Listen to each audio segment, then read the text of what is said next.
leur constitution, ils siègent dans les organisations internationales, ils signent des accords, ils votent, mais ils décident-ils toujours. loolu mooy problématique bi yaa Moussa. loolu dul décider ñu la koy décider ku la abal sa bët. waaw moo lay wax fi ngay xool. moo lay wax fi ngay xool. loolu nag il faut que ñu observer ces ruptures là pour que l'Afrique décide pour l'Afrique. L'Afrique aux Africains. L'Afrique aux Africains. kilifa yu bëri wax nañ ko ñoom Patrice Lumumba. moo tax benn waaye ne et si l'Afrique finalement refusait de se développer. mais c'est ça la triste réalité. tant que ñi ngi am ñoo xamante ni seen bopp la ñuy xalaatal lii bu sottiwee lan laa ciy am mais est-ce que lii bu sottiwee lan lañ ci mën a jëriñoo ñun ñëpp c'est ça la pensée. il faut qu'on repense à notre économie. Il faut qu'on repense effectivement sur quelle voie nous proposons pour que l'Afrique appartienne désormais aux Africains. yaa Moussa man loolu laa bëgg a dundu. c'est important su jaree jihaat nañ ko jihaat mu jeex. leer na Abbas.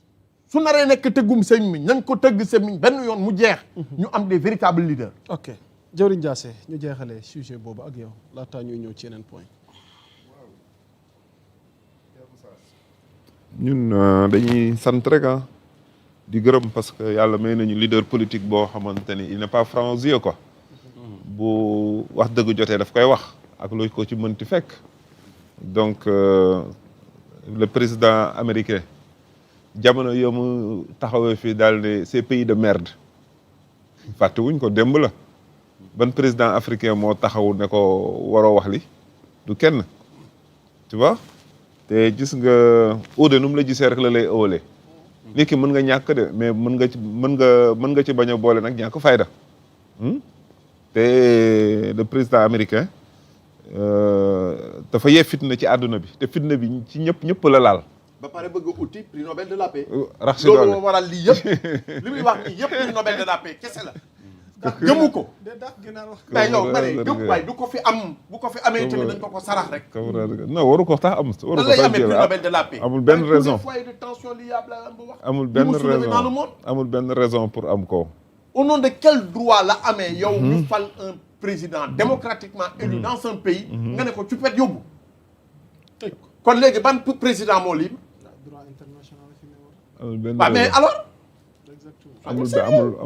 amul benn raison pour ñu jox ko mais daal li nit ñi li ñu war a xam ñàkk tamit warul tax ñu ñàkk fayda ñàkk tamit warul tax li ñuy décider ci àdduna bi duñ ci am suñu gis-gis ñàkk tamit warul mën a tax ñu mel ni dañoo nekk ay zombie rek ci biir àdduna bi quoi ñoo xam tekkiwuñ dara kenn du leen xalaat tu vois donc te xeeb sa bopp bi dafa dem ba jéggi dayoo Sénégal Afrique noire Sénégal nit ñi dañoo te yooyu yëpp xam nga lan moo ko indi yow psychologiquement bu la fekkee ne da ngaa jàpp ni yow yalwaan ngay dundee ka lay yalwaan too ko wax dëgg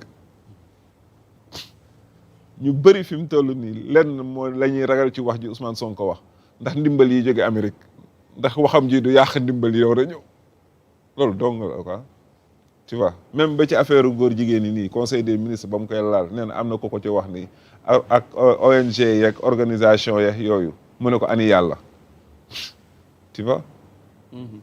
dëgg la amoon bu mu doon wax na ko jeex na tu vois man gisuma ci benn polémique bu ci war a am te li mu wax dëgg la ça va Moussa voilà donc Abbas amoo leen loo ci dool laataa ñuy jàll non li ma ci dolli moi je pense qu'il faut qu'on préserve et que l'on protège nos leaders gis nga leader boo ko amee da nga am li la warloo ak moom mooy nga protéger ko préserver ko ba keroog ngay gis le contraire nga defaat beneen choix mais tu ne peux pas avoir des leaders qui proposent des voies de développement économique social viable pour nous par nous ngay naxasaale ak nekk ci ay compromission ba ëllëg nga di ko exposer à la face du monde détail yooyu la ñu war a bàyyi yaa Moussa pour man Ousmane Sonko dépasse les frontières du continent africain dépasse les frontières du Sénégal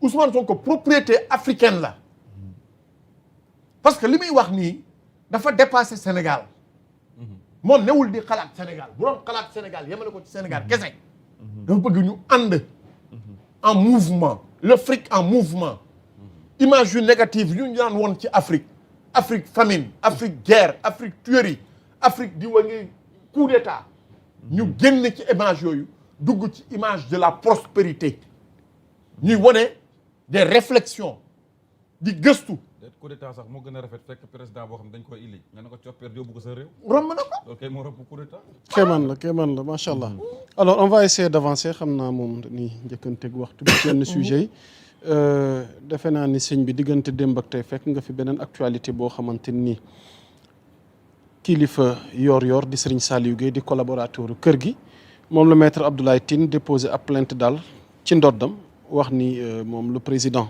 du conseil d'administration de la société boobu ñuy wax SOGEPA SN rapproche au directeur de publication du journal Yor nee na ab diffamation la ko def ci ab article boo xam ne 8 avril lañ ko bind ci quotidien nee na cet article affirme que suite à ma nomination à la tête de la SOGEPA j'aurais formulé des demandes de luxe exagérées à savoir un véhicule haut de gamme et un appartement au plateau. Ces allégations sont matériellement et volontairement fausses, a-t-il indiqué dans sa plainte. Pour lui, l'article a délibérément occulté des faits qu'il a listés dans sa plainte. Alors donc diggante démb ak tey bokk na ci actualité bi plainte gi nga xamante ni maître Abdoulaye Tine yëkkati na ko ci ndodd sunu doyen googu di collaborateur kër gi di Serigne Saliou Gueye nee na daal waxal na ko li nga xamante ni wuute na ak li am dans la réalité.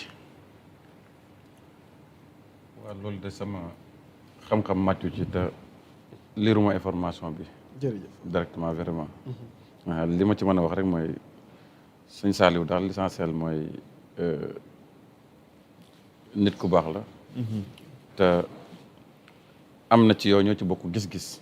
te nit bu bokkee ak yow yenn yi gis-gis. lépp lu ko nar a dal ci safaan ba da nga koy ñaanal yàlla ëlbati ko def ko jàmm. lépp lu ñëw nar a ñëw it di musiba. yàlla ëlbati ko def ko muy xéewal. yàlla na ko yàlla jàmmal daal laa ci mën a wax. allahumma amiin allahumma amiin doyen. waaw Abdoulaye. bon je pense que réponse su maître Abdoulaye Tine lu mu si wax mooy que ni moom deful lenn lu dul laaj même faveur yu prédécesseur am amoon. ah ñoo ko liiroon fii. waaw moo ko wax.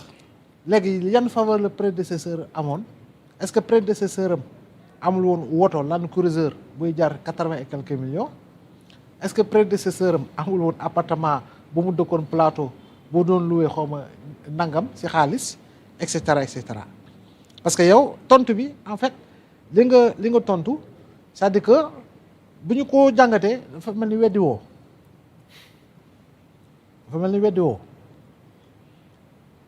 dafa mel ni weddi woo je pense que bind na droit de réponse maintenant j'ai pas suivi ndax droit de réponse bi grand Serigne Saliou génne na ko wala génnewu ko. non expliqué na ko. à titre de témoin sunu jotaay waxtaan wi ñu fiy amal chronique bi muy def hebdomadairement chaque mercredi dafa am lu xew ci droit de réponse bi.